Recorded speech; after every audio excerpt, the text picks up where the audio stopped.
আল্লাহ রাসূল বললেন, তুই তো খুবই খারাপ, তুই শুধু মুসাইলামা না, তুই মুসাইলামাতুল কাযযাব, তুই মিথ্যাবাদী ভণ্ড মুসাইলামা। আমার নবী যা করতো নবীরাও কপি করতো, ফলো করতো। আল্লাহ রাসূল সাল্লাল্লাহু আলাইহি ওয়াসাল্লামের জামানা এসে বলে, মুহাম্মদ আর নবুয়া নিসফুন লি নিসফুন লাক, নবুয়তি অর্ধেক আমার অর্ধেক তোমার, আমারটা আমার বুঝায় দাও। আমার নবী লোনা পানির কুয়ার মধ্যে ফু দিলে ওই লোনা পানির ওইটাকে মিঠা পানির কুয়া বানাই দিত কে? ও আর এলাকায় এরকম করতো, লোনা পানির মধ্যে ফু দিলে আগে মানুষ যাও মুখে দিতে পারতো, এখন এটা মুখেও দিতে পারে না। আমার নবী নবজাতক বাচ্চার মাথায় হাত বুলাই দিলে মাথার চুল বেড়ে যেত। তো এই বেয়াদব ওর এলাকায় যে বাচ্চার মাথায় হাত বুলাই দিলে চুল বড় হওয়া তো দূরের কথা, ওই বাচ্চাগুলো ছিল আজীবন টাক মাথা।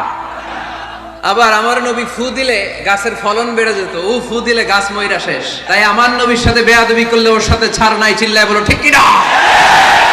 শেষ নবী, ওনার পরে নবী নাই, ওনার পরে নবুয়তির দাবি করলে ওর খবর আছে, চিল্লায় বলেন ঠিক কি না?